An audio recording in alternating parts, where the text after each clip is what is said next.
बहुजनों के आरक्षण पर आप सरकार का हमला। पंजाब में बहुजनों को आरक्षण से किया वंचित।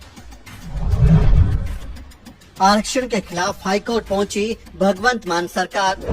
दिल्ली और पंजाब के सरकारी दफ्तरों में बाबा साहब डॉक्टर अम्बेडकर की तस्वीर लगाकर खुद को दलितों की हितैषी दिखाने वाली आम आदमी पार्टी की सरकार का मानववादी चेहरा एक बार फिर से बेनकाब हो गया है। दिल्ली के बाद अब पंजाब में भी बहुजनों की अकमारी हो रही है। पंजाब की भगवंत मान सरकार बहुजनों के आरक्षण के खिलाफ काम कर रही है। बहुजनों को उनके हिस्से का आरक्षण न मिल सके, इसके लिए मान सरकार हाई कोर्ट तक पहुंच गई है। जी हां, आपने सही सुना। पंजाब सरकार ने हाई कोर्ट में कहा है कि दलितों को आरक्षण नहीं दिया जाना चाहिए। क्या है पूरा मामला, वो भी जान लीजिए। दरअसल पंजाब में एडवोकेट जनरल के ऑफिस में आरक्षण लागू करने की मांग की गई थी। एडवोकेट जनरल किसी राज्य की सरकार का सबसे बड़ा सरकारी वकील होता है, जो हाई कोर्ट और सुप्रीम कोर्ट में राज्य सरकार का पक्ष रखता है। पंजाब के वकील ओपी इंदल ने पिछले साल राष्ट्रीय अनुसूचित जाति आयोग में शिकायत की थी कि पंजाब सरकार लॉ ऑफिसर्स की नियुक्ति में आरक्षण की सुविधा नहीं दे रही, जबकि कानून के हिसाब से उन्हें ऐसा करना चाहिए। इस शिकायत पर राष्ट्रीय अनुसूचित जाति आयोग ने अगस्त 2021 में पंजाब सरकार को एडवोकेट जनरल ऑफिस में आरक्षण लागू करने का ऑर्डर दिया था। एससी कमीशन के इस ऑर्डर के बाद जनवरी 2022 में पंजाब की तत्कालीन चरणजीत सिंह चन्नी सरकार ने अपना जवाब दायर करते हुए कहा था कि आदेश के मुताबिक एडवोकेट जनरल ऑफिस में लॉ ऑफिसर्स की नियुक्ति में एससी और बीसी वर्गों को आरक्षण दिया जाएगा। लेकिन इसके बाद हुए विधानसभा चुनाव में आम आदमी पार्टी की सरकार बन गई। भगवंत मान ने कुर्सी पर बैठने के बाद अनमोल रतन सिद्धू को नया एडवोकेट जनरल बना दिया।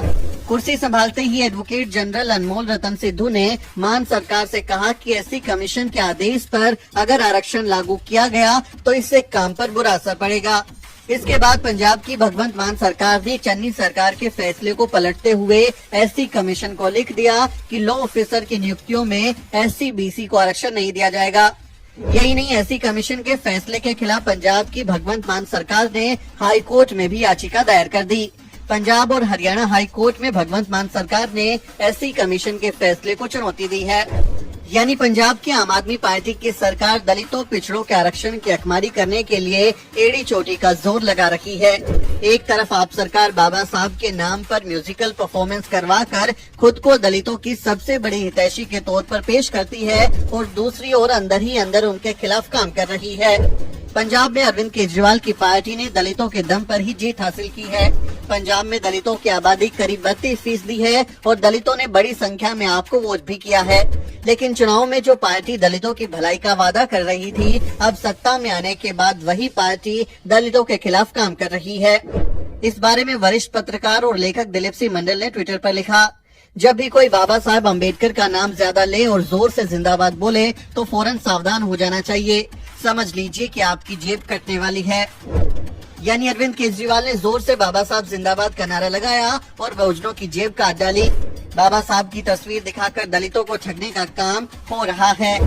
अरविंद केजरीवाल और भगवंत मान को ये समझना चाहिए कि दलितों का भला सिर्फ बाबा साहब की तस्वीर लगाने से नहीं होने वाला, बल्कि उन्हें सत्ता और सिस्टम में भागीदार बनाने की जरूरत है। आम आदमी पार्टी की सरकार की इस दोगलेपन की कड़ी निंदा की जानी चाहिए। इस बारे में आपका क्या ख्याल है, आप क्या सोचते हैं, कमेंट में जरूर लिखें। आपसे अपील है कि इस वीडियो को ज्यादा से ज्यादा शेयर करें ताकि षड्यंत्र के बारे में लोगों को पता चल सके। आप हमारे चैनल को भी जरूर सब्सक्राइब करें।